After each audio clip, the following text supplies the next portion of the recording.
Why domain names are about strategy and vision and not about being reactionary. Hey, Chris Zuiker with Media Options, help companies acquire the raw, unfiltered version of the brand. Broker in some of the best domain names on the planet. Check it out at MediaOptions.com. Today's topic is why domain names and your domain strategy is about being visionary, about scaling, and about strategy. Truly is. Truly is.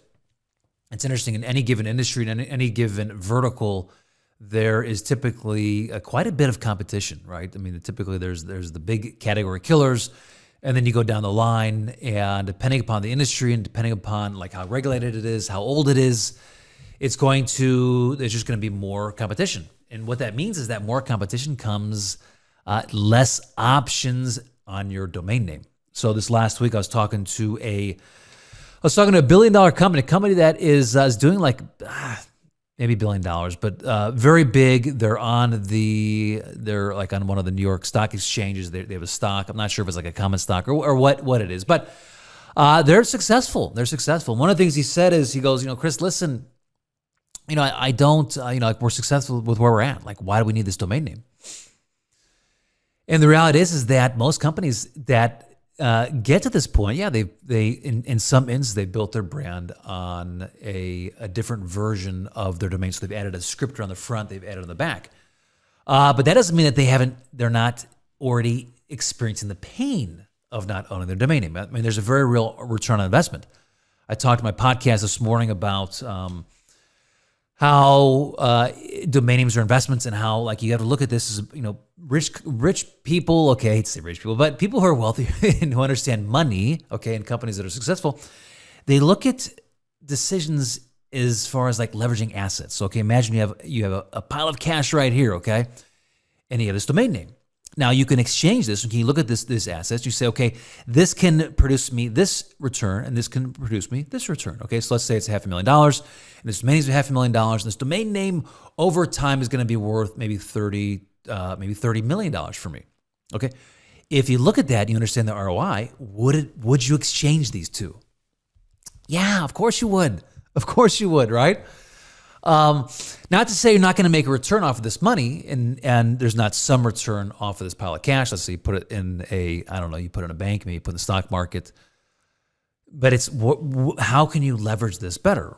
And so what happens with domain names is that it's about strategy and vision. Like, is your companies, are they strategic? Are they visionaries? Because that's about scaling. It's about having the best possible option for your company to scale. Or is it reactionary? Or do you just like when it comes up, okay, we're ready to scale. What are we gonna do? What can we launch on? Okay, pick this thing. It's taken. In many instances, this is really the beauty of this industry. Why I love this industry is that the domain names are at the intersection of strategy, the intersection of vision, the intersection of scaling. And so in this case, it's like, probably, it's not going to put you under, certainly not. But will it have a significant impact in your business? Absolutely. If you just look at this over, let's say the cost of one employee over, let's just say this domain's $500,000 just for the sake of it. Let's say $1 million, okay? And you're paying the average employee $100,000. Would this domain name produce as much as one employee? And the answer is yeah, it would.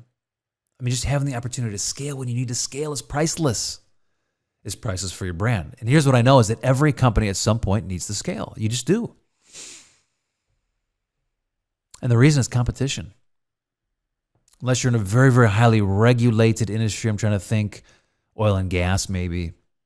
Maybe you don't need to scale as much because it's like gas, right? It's like refineries. But in most businesses, you need to scale. I mean, look at the insurance business. As old as the day is young, or however that expression goes, guess what? Like, there's businesses coming in now that are revolutionizing insurance. Okay, new ways and new models of doing things. You still need to scale. And so the same comes true in most of the businesses we're in. And, if you do have that descriptor on your brand, in this case, I'd say, listen, you don't really own your brand. I've given the story of Kraken.com quite a bit and how there's Kraken Rum and Kraken.com. And how Kraken Rum has spent millions and millions of dollars, like $15 million the first year alone on marketing, and since then maybe $70 million, maybe $50 million in marketing. But they didn't own the keyword Kraken.com, and a crypto exchange launched, And now they own the messaging. I mean, like there's this major competition for their brand. And yet if they could go back and they could say, you know, we spent $70 million, let's say, if we could buy that domain for $1 million to keep out this competitor for our keyword, would we do it? I mean, in hindsight, yeah, of course you would. Of course you would, because you lock it out and now you control the messaging. And it's so much more impactful. Their marketing is so much more impactful because, and when you look up Kraken, it's like, okay, they own Kraken.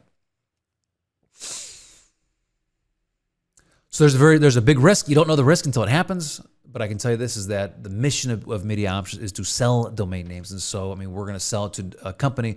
And most likely this company, they're buying it and the money that they're investing in this domain, they're going to put marketing behind it. It's going to get momentum and it's going to be a major competition for your ability to control the message for your brand. And like it or not, I mean, most brands, okay, blue jeans, it would be one that I'd say, listen, it's like not blue, it's not jeans, it's blue jeans, right? It's your brand, but most brands, that add a word on the back, I mean, it's a descriptor, okay? It's not necessarily, and like, listen, there's some that, like red bean, okay? Let's say red bean or black bean or one of the beans, okay? Listen, like that's the word that represents that. But in most instances, I'm thinking of this one brand here, okay, this one domain, let's just say quilt, okay? Let's say it's quilt developers. Let's say it's quilt insurance. Let's say it's quilt, I don't know, project. Well, guess what? Like those are descriptors of quilt. Okay, that's your brand equity. Customers reward simplicity with trust. Trust is rewarded with conversion, with profit, with loyalty, which in the end is the formula for brand equity. I'm going to leave it there today, but just an important lesson, just an important thought for you that, you know, your domain strategy is truly about being visionary. It's truly about being strategic. But in the end, it's about scaling. It's about, do you have the tools and the resources at hand to scale and to grow your business? I'm going to explain more about that next week, but hope you enjoyed this video. If you found any value in it, share it up. Go over to chriszuiker.com. Check my podcast out. I do a daily podcast. Also, I'm going to put a link down here in the description, chriszuiker.com/domains. I got a 3-part series that I think you'll find interesting on domain names, what to do when the .com is taken, and how to lock your domain name in. Don't sit around and wait and see another company acquire your brand. Just don't do it. Like, there's a way to lock it in. Check it out. Reach out to me. Share it up. You just got done listening to another episode of .com Strategies. Check us out online at chriszuiker.com and at mediaoptions.com.